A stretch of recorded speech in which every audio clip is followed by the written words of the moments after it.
জানো না ও মিউজিক ক্লাসে কি করতে জানো? চিনি চিকেন থেকে খুব খুশি হয়েছে। খুব ভালো চিকেন তো খেতে, awesome chicken. Like this, like this.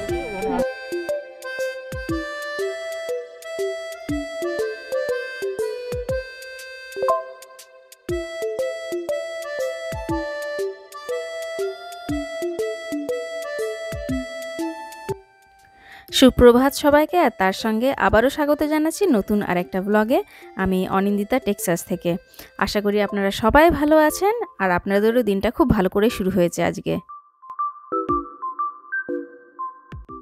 সপ্তাহের একটা সাধারণ দিন যেরকমভাবে প্রত্যেক দিনই শুরু হয়, ঠিক আজকেও সেরকমভাবেই হয়েছে। সকালে উঠেই প্রথমে বাচ্চাদের জন্য স্কুল লাঞ্চ বানাতে এখন বসেছি।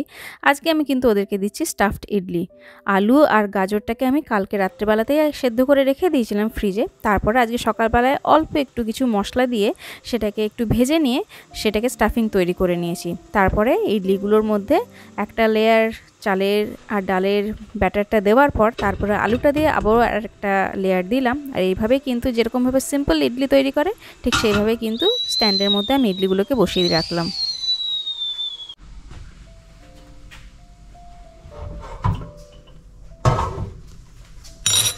ওই ছোটটা ঢোকা, নিহারিকা লেখাটা ঢোকা, ছোটটা ইডলি সেটা প্লেনই হোক অথবা স্টাফড, দুটোই কিন্তু বাচ্চাদের ভীষণ পছন্দ। আর আমিও জানেন তো খুব নিশ্চিন্ত থাকি যেদিনকে ওরা এই ইডলিটা নিয়ে যায় স্কুলে।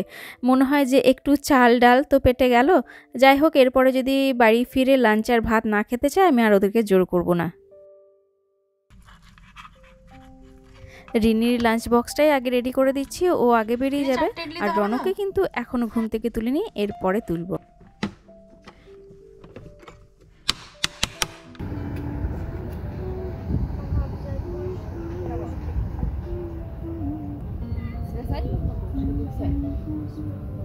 সূর্যটা কি সুন্দর হয়ে আসবে।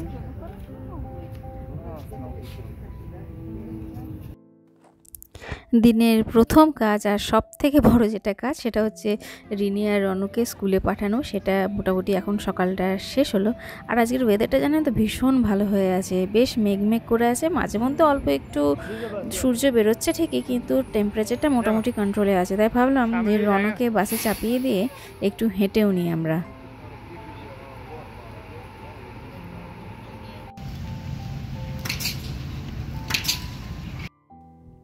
এই আওয়াজগুলো কিসের হচ্ছে বলুন তো? ওই যে দেখতে পাচ্ছেন কাঠের বাড়িটা তৈরি হচ্ছে, মানে অ্যাকচুয়ালি এখানকার যে বাড়িগুলো সেই কাঠগুলোকে ওরা স্টেপলার দিয়ে জোড়া দিচ্ছে, বুঝতে পারছেন? আমরা ঠিক যেরকম পেপার স্টেপলার দিয়ে জুড়ি, ওরা কিন্তু কাঠগুলোকে ওই গান স্টেপলার দিয়ে জুড়ছে, তারই আওয়াজ পাওয়া যাচ্ছে। গোটা একটা বাড়ি স্টেপলারের উপর দাঁড়িয়ে, ভাবুন একবার।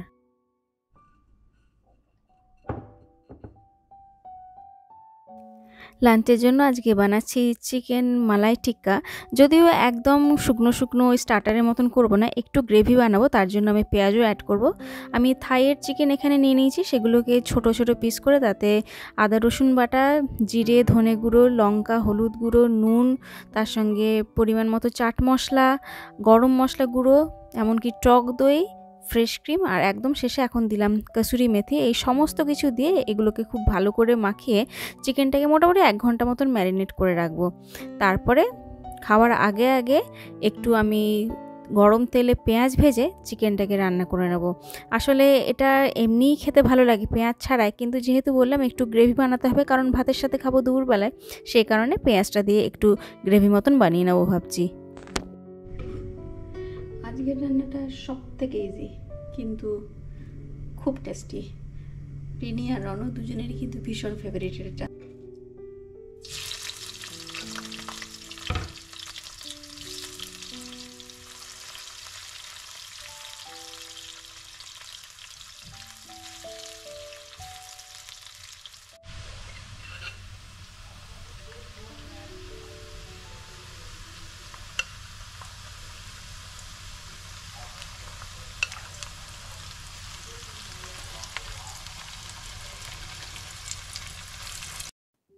যেদিনকে রান্নার পেছনে একদমই সময় নষ্ট করতে ইচ্ছে করে না সেদিনকে কিন্তু আমি এই প্রসেসটা বানিয়ে নিই।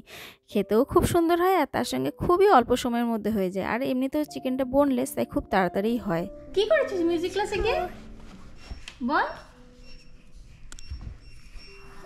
ওটা কি হয়েছে? লেট, আবার লেট হয়েছে বাসে? এই বাবা রে, দেখে দেখে দেখি কি দেখি। আর মিউজিক ক্লাসে কি করেছিস বল? জানো না ও মিউজিক ক্লাসে কি করেছে জানো না? মামা হুম, আউটসাইড পুরো একটা স্যান্ডস্টর্ম হচ্ছে, সব কাজগুলো হচ্ছে। আরে ওখানে ওখানে ওখানে প্রচন্ড ওইগুলো উড়ে উড়ে হাওয়া দিচ্ছে, আসছে। Sandstorm এখন হাওয়াটা ঠান্ডা। চানটা করে নি খেতে দিয়ে দি। বুঝছো আমার হাওয়াতে রে রিনি চিকেন দেখে খুব খুশি হয়েছে। খুব ভালো চিকেনটা খেতে, অসাম চিকেন। আমি ভাতগুলো গপ গপ করে খেয়ে নিয়েছি। কোন আজকে একটা ইয়াম্মি চিকেন ইয়াম্মি বানিয়েছি। চিকেন হয়েছে, মাম্মা ইয়াম্মি চিকেন চল, বানিয়েছে। তুই একটা কুইক চান কর, তোকে দিচ্ছি চ। নাক দিয়ে তো বেরোচ্ছে পুরো। ছুটে ছুটে এখানে আসছি। আজকে আপনাদেরকে আমাদের পাড়ার বিকেলটা একটু ঘুরে দেখাবো ভেবেছি। আসলে জানেন তো, যখন এখানে প্রথম বাড়ি কিনতে এসেছিলাম, জায়গাটা দেখেছিলাম, মনে ভীষণ দ্বিধা ছিল, ভীষণ সংশয় ছিল। তুহিনকে কোশ্চেন করেছিলাম যে তুহিন, আমি কি একটাও দেশি প্রতিবেশী পাবো? তুহিন তখন খানিকটা বলতে গেলে ধরুন আমাকে আশ্বস্তই হয়তো করেছিল, বলেছিল যে হ্যাঁ দেখবি এখানেও ঠিক আমরা ইন্ডিয়ান পেয়ে যাব। কিন্তু ওই কথাটা যে এতটা সত্যিতে পরিণত হতে চলেছে সেটা কিন্তু কোনোদিনও স্বপ্নেও আমি ভাবিনি। আমার বাড়ির পাশে সামনে পুরো পাড়াটাই বলতে পারেন, এখানে যদি 20টা বাড়ি থাকে তার মধ্যে হয়তো 17টা বাড়িতেই ইন্ডিয়ান রয়েছে। আর এই যে পাড়ার সমস্ত বাচ্চা দেখছেন সবাই কিন্তু ম্যাক্সিমামটাই কিন্তু ইন্ডিয়ান। তবে হ্যাঁ, কিছু কিছু বাচ্চা যারা ওই সাইকেলে বা স্কুটারে চলছে তারা কিন্তু ওই আফ্রিকান আমেরিকান বলতে পারেন। এই বিকেলটা এখানে এতটাই ভালো লাগে আমাদের, এক এক সময় তো আমার খুব সন্দেহ হয় যে আমি কি ইন্ডিয়ার বাইরে কোথাও আছি নাকি ইন্ডিয়াতেই রয়েছি। এই যেমন দেখুন নিচেই ওই বন্ধু এক এলো, এখনই এসে তুহিনের হাতে বেশ সুন্দর এই একটা মাটন বিরিয়ানির বেশ সুন্দর একটা পার্সেল ধরিয়ে দিয়ে গেল। সে নিজে বাড়িতে রান্না করেছে, আমাদেরকে দিয়ে গেল। মানে এই যে এই ছোটো ছোটো জিনিসগুলো, এই রান্না করে পাশের বাড়িতে দেওয়া, তার সঙ্গে সবাই মিলে বিকেলবেলাতে খেলতে বেরোনো, এমনকি সকালবেলাতেও যখন আমরা বাসে চাপাতে যাই বাচ্চাদের, সেই সময়টা সবার সঙ্গে গল্পগুজব আড্ডা, এগুলো সত্যি কোনোভাবেই জানেন তো মনে হয় না যে ইন্ডিয়ার বাইরে আমরা রয়েছি। When the tire will Okay, so blow going. out, Keep doing. oh it's still soft. Can you see when it will be firm? Keep doing. When it will be Put firm, your then hand you have straight. to Put your stop. head straight. Straight. Like this. Yeah, like this. Yeah, like this. Keep doing. Yes. Hey. ওরে বাবারে, পা দিয়ে ওটা চাপ। দিদি, হ্যাঁ। ওকে বললাম হ্যাঁ আমি করবো, বলে দিও যখন আসবে বললাম তুমি কালারটা বেছে নিয়ে আমি পে করে দেবো। ওকে। It's getting hard. Let me show you how to do that. এবার যখন দেশে গেছিলাম, আমার মনে আছে আমার শ্বশুরবাড়ির পাশেই থাকেন একজন প্রতিবেশী, সে আক্ষেপ করছিল যে জানো তো পাড়াটার আগের মতন নেই, এখন আর কেউ বেরোয় না, কেউ কথা বলে না। বাচ্চারা আগে কি সুন্দর বিকেল হলেই খেলতে বেরোতো, এখন আর কেউ বেরোয় না। তো আমার কথাটা শুনে মনে হয়েছিল যে এটা তো সব জায়গাতেই একই রকম। কারণ আমি যখন ইন্ডিয়া গেছিলাম সেখানে সত্যি আমার বাপের বাড়ি বলুন শ্বশুরবাড়ি বলুন কোথাও দেখিনি যে বিকেলবেলায় এরকম সবাই মিলে বাইরে বেরিয়ে একটু গল্প গুজব করা বা বাচ্চাদের খেলার ব্যাপারটা সত্যি ওখানে হয়তো মিসিং, হয়তো এখন কোনো কোনো জায়গায় রয়েছে, কোথাও নেই ইন্ডিয়া সেটা আমি বলছি না, কিন্তু সম্পূর্ণ বলতে পারেন দেশের বাইরে এরকম একটা পরিবেশ, মানে যেখানে বাচ্চারা প্রত্যেক দিন অপেক্ষাই করে বিকেল বেলার জন্য যে কতক্ষণে বিকেল হবে আর বেরিয়ে একটু ওই গলি ক্রিকেট খেলবো বা একটু সাইকেল চালাবো, বা এই যে মায়েরা বসে কি সুন্দর নিজেদের সঙ্গে 2-3জন প্রতিবেশী মিলে গল্প করছে। অথবা কখনো কখনো আমি দেখেছি তুহিন নিজেও এসে এই বাচ্চাদের সঙ্গে ক্রিকেটে মেতে যায়। তো এইগুলো সত্যি মানে খুব ভালো লাগে, মানে এই পাওয়াটা আমি মনে হয় না আমি ইউএসের অন্য কোথাও, জানি না এরকম কোথাও আছে নাকি, তবে আমাদের পাড়াটার আমি বিশেষ বলবো আমার খুব ভালো লাগে। এমনকি দেখুন বলটা যে গাড়ির তলায় ঢুকে গেছে সেটাকে বার করতেও কিন্তু এখন বাচ্চাদের ভিড় জমিয়েছে এখানে।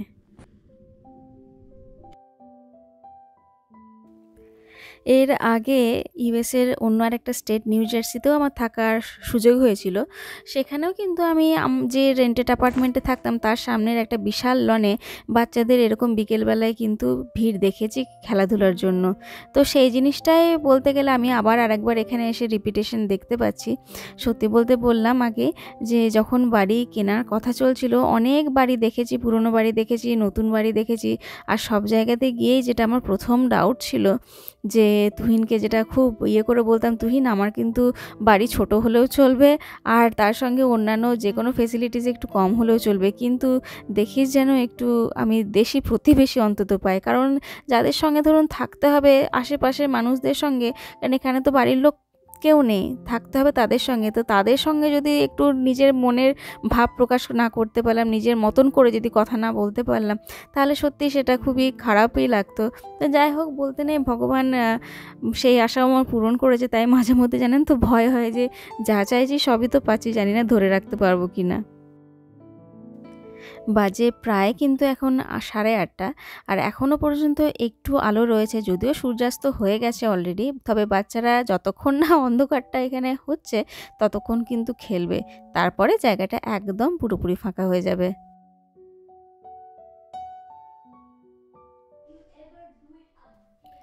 রাতের খাবার ব্যবস্থায় এখন করছি।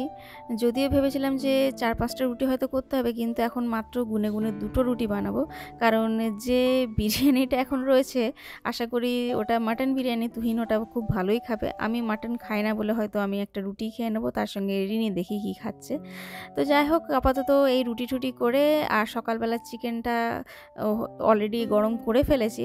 রিনি যদিও দুপুরবেলা একবার খেয়েছে, কিন্তু রাত্রেবেলায় রিনি, রনো সবাই কিন্তু এখন রুটি দিয়ে চিকেনটা খাবে।